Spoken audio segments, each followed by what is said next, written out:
The most powerful political weapon of the modern era wasn't money, media, or military force. It was your data. This wasn't election fraud. No ballots were changed. No machines were hacked. The manipulation happened earlier, inside your phone. For years, Facebook sold the idea of connection. Post your life. Share your opinions. Like what you enjoy. Behind the scenes, every click was being logged. Every reaction measured. Every pause recorded. What most users didn't realize was this. Facebook wasn't just a social network. It was a psychological map of humanity. And someone was about to exploit it. Cambridge Analytica didn't look like a threat. It wasn't a government agency. It wasn't a spy organization. It was a data analytics company. Their pitch sounded harmless. We help campaigns understand voters better. But understanding wasn't the real goal. Influence was. At the center of the operation was Alexander Nix, a polished executive who openly bragged about using psychology, data, and behavioral science to change behavior. Not predict it, change it. Cambridge Analytica claimed it could build a psychological profile of any voter, using something called the Ocean model. Openness, conscientiousness, extroversion, agreeableness, neuroticism. From a few Facebook likes, they could infer your fears, your insecurities, your political leanings. What messages would trigger you emotionally? Not everyone would see the same political ad. You would see the ad designed specifically for your mind. This is where the scandal explodes. In 2014, a researcher named Alexander Kogan created a Facebook app disguised as a personality quiz. Hundreds of thousands of users downloaded it. But Facebook's old policies allowed something dangerous. The app didn't just collect data from users. It collected data from their friends too, without consent, without notification. In total, data from around 87 million Facebook users was harvested.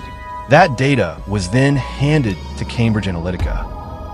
Facebook claimed they didn't know. Cambridge Analytica claimed the data was deleted. Both statements were false. The data wasn't destroyed. It was used in political campaigns, used in messaging experiments, used to test what made people angry, afraid, or motivated. And it worked. Cambridge Analytica became involved in major political events, including the 2016 U.S. presidential election, the Brexit referendum, elections and influence campaigns across Africa and Europe. Voters weren't being debated. They were being targeted. Different messages, different realities, different truths.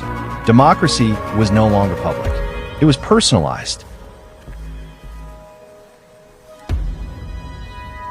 For years, no one could prove it. Then in 2018, Christopher Wiley, a former employee, stepped forward. He revealed internal documents, internal conversations, internal strategies. He called Cambridge Analytica exactly what it was, a full-service propaganda machine. What they were doing wasn't illegal in every country, but it was unethical at a global scale. The story exploded. Newspapers, television, governments. Facebook stock dropped billions in value. Mark Zuckerberg was forced to testify before U.S. Congress, sitting alone, answering questions about data, privacy, and power. The question everyone asked was simple. How did this happen? The answer was uncomfortable because no one stopped it. In 2015, we heard the report that this developer, Alexander Kogan, had sold data to Cambridge Analytica. That's in violation of our terms. Correct. And were you a part of a decision?